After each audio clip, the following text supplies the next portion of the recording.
Hi అండి అందరికీ welcome back to my channel. ఈరోజు రెసిపీ వచ్చేసి దొండకాయ ఫ్రై అండి. చాలా కమ్మగా చాలా టేస్టీగా ఉంటుంది. ఒకసారి ప్రాసెస్ చూద్దామా. ముందుగా ప్యాన్ పెట్టేసి ప్యాన్ హీట్ అయ్యాక ఒక 3 స్పూన్స్ ఆయిల్ వేసుకుందాం. ఈ ఫ్రైకి ఆయిల్ ఎక్కువే పడుతుందండి. సో 1 స్పూన్ ఆవాలు, 1 స్పూన్ శనగపప్పు, 1/2 టీ స్పూన్ జీలకర్ర వేద్దాం. లో ఫ్లేమ్లో పెట్టేసి బాగా వేపుకుందాము.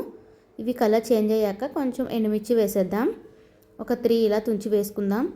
నెక్స్ట్ పచ్చిమిర్చిని కూడా ఒక 2 పచ్చిమిర్చిని స్లైసెస్లా కట్ చేసి వేసేసుకుందాము. కరివేపాకు కూడా కొంచెం వేసుకుందాం.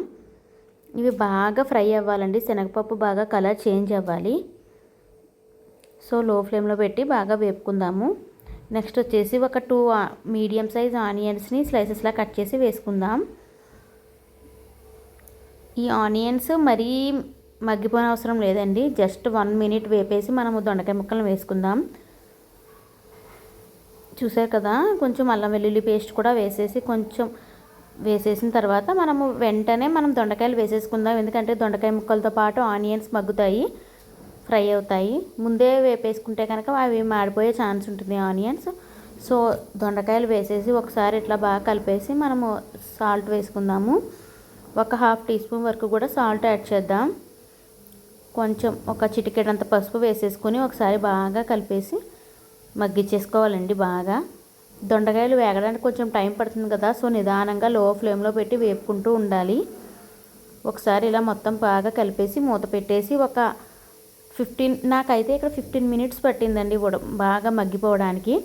మధ్య మధ్యలో చెక్ చేసుకుంటూ ఉండాలి, లేకపోతే అడుగు అంటుతుంది కదా. సో ఒకసారి చూసారు కదా, చాలా వరకు కూడా కలర్ చేంజ్ అయింది. సో మళ్ళీ ఒకసారి ఇట్లా బాగా కలిపేసి మూత పెట్టేసి మరొక 10 నిమిషాలు అలాగే ఫ్రై చేసుకుందాం లో ఫ్లేమ్లో పెట్టి. చూసారు కదండి, ఆల్మోస్ట్ కుక్ అయిపోయినట్టే. ఒకసారి ఇట్లా బాగా కలిపేసి చెక్ చేసుకోండి. ఒకసారి మనకి ముక్క ఉడికినట్టు లేకపోతే కనుక మరి 5 మినిట్స్ ఎక్స్ట్రాగా ఉడికించుకోవడమే. సో ఒకసారి ఇట్లా బాగా కలిపేసుకుందాం. మళ్ళీ మూత పెట్టి మళ్ళీ చెక్ చేసుకుందామండి. సో ఒక 1/2 టీ స్పూన్ వరకు ధనియాల పౌడర్ వేసుకుందాము. ఒక 1/2 టీ స్పూన్ జీలకర్ర పొడి వేసుకుందాము. ఈ పొడి వేయడం వల్ల చాలా ఫ్లేవర్ఫుల్గా ఉంటుందండి ఈ ఫ్రై. అచ్చం మనం హోటల్స్లో తినే ఫ్రై లాగే అనిపిస్తుంది. మీరు కావాలనుకుంటే మిరియాల పొడి కూడా యాడ్ చేసుకోవచ్చు. నెక్స్ట్ ఒకసారి బాగా కలిపేసుకొని మనము కొబ్బరి పొడి వేసేద్దాము. ఒక 3 స్పూన్స్ వరకు కూడా. మీరు ఇంట్లో ఉంటే పచ్చి కొబ్బరి అయినా వేసుకోవచ్చు, ఎండు కొబ్బరి పొడి అయినా వేసుకోవచ్చు, ఏది వేసినా పర్లేదండి. ఇలా కొంచెం వేసేసుకుని బాగా కలిపేద్దాం ఫ్రై.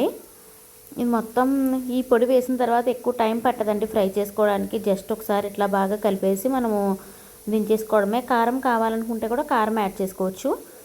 ఇంతేనండి, దొండకాయ కొబ్బరికాయ ఫ్రై రెడీ అయిపోయింది. మీకు ఈ వీడియో నచ్చితే కనుక లైక్ చేసి, షేర్ చేసి, సబ్స్క్రైబ్ చేయండి ఫ్రెండ్స్. బాయ్.